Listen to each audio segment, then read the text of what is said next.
and gentlemen, good morning. I am Aris from ICIPs University.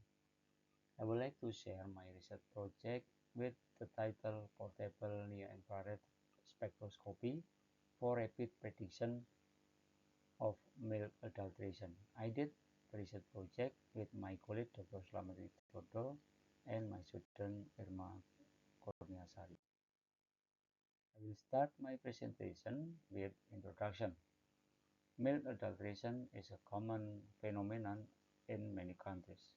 It poses several threats to human health and has become global concern, particularly in developing countries. Due to the common practice of milk adulteration and its consequences on human health, a suitable method for adulteration detection should be developed. So far, many techniques have been investigated for the qualitative and quantitative detection of adulterants in milk. These techniques are challenged by their complexity, time inefficiency, and high cost. Near-infrared spectroscopy is one technique that has recently been used for food quality control. Near-infrared radiation range from 780 to 2500 nanometer of the electromagnetic spectrum. The fundamental of vibrational spectroscopy provide the theory necessary to interpret this characteristic spectrum. The typically observed band in the infrared spectra correspond to bonds containing the hydrogen atom, such as carbon, hydrogen, nitrogen, hydrogen, oxygen, hydrogen, and sulfur hydrogen that are frequently present in most organic and some inorganic compounds.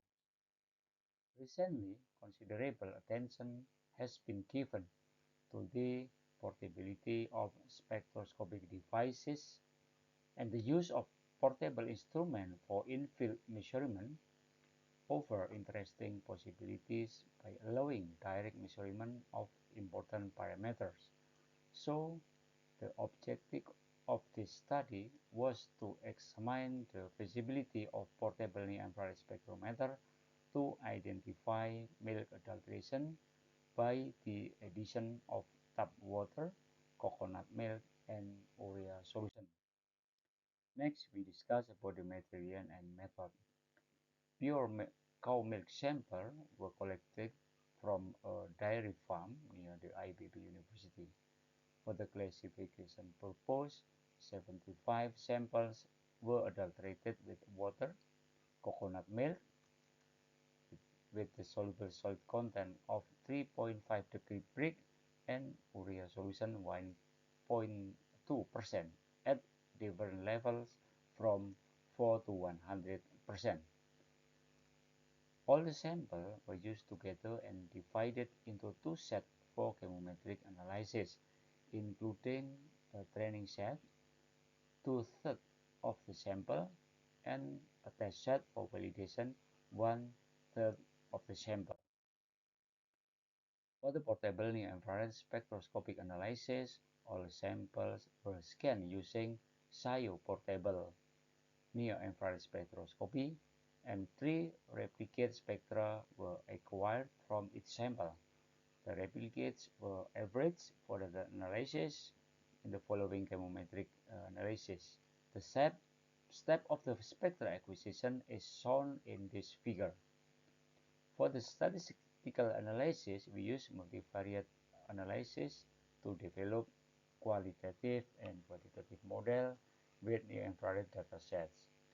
Partial least square discriminant analysis and partial least square regression were used to evaluate the discrimination. We go to the result and discussion.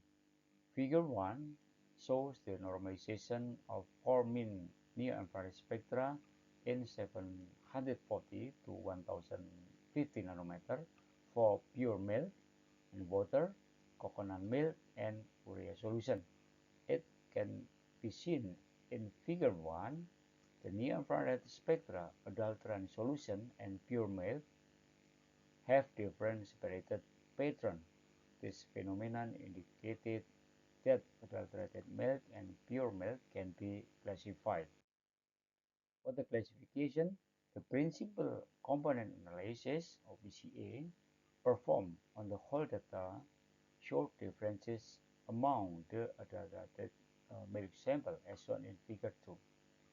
It can be seen in table 1, discriminant analysis for those samples of pure milk adulterated by water, coconut milk, and urea solution have the coefficient of determinant of 0.835, 0.809, and 0.797.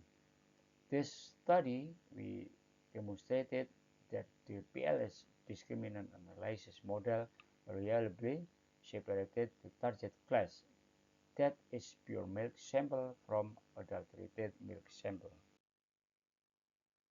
Figure 3 shows the original spectra of adulterated milk, water, coconut milk, and urea solution.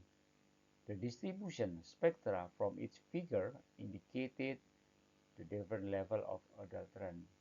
The adulterant level in milk were then quantified using partially square regression analysis to generate calibration model.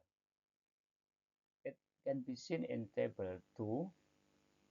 After the pretreatment process, the PLS regression model has very good prediction ability according to the coefficient determinant. Figure 4 shows prediction ability of the PLS regression model for an independent one-third test sample set, adulterant water, coconut milk, and urea solution. This is an external validation part of the PLS regression model because the spectral data used for the test set was not utilized in building the partially square regression model. It can be seen in figure 4 that the PLS regression model has a very good prediction ability. PLS regression model suggested a good correlation between near-infrared estimated concentration and spike adulterant level in the milk. From this finding, it can be concluded that portable near-infrared spectrometer with a wavelength of 740 to 1050 nanometer combined with a multivariate analysis method, chemometric, can be used in monitoring adulteration in cow milk. Second, portable near-infrared can classify pure milk with adulterant water, coconut milk, and urea solution. Third, PLS regression calibration model resulted in good prediction ability in predicting the adulteration milk. I think that's all. Thank you very much for your kind attention.